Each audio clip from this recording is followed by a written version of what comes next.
በታንዛኒያ በተደረገው የዝኮማ አዋርድ ቬሮኒካ አዳነ ተአምር ሰርታለች። ኢትዮጵያን ስም ማሰርታለች።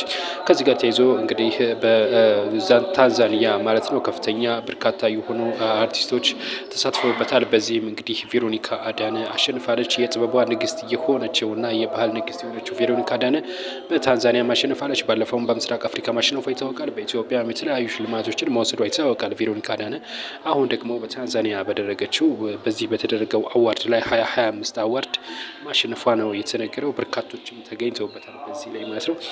ቪዲዮውን ልጋብዛችሁ እንግዲህ ላይክ ሰብስክራይብ እያደረጋችሁ እስከመጨረሻው ብላችሁ ቆዩ። ቪዲዮ ልጋብዛችሁ ከኩስ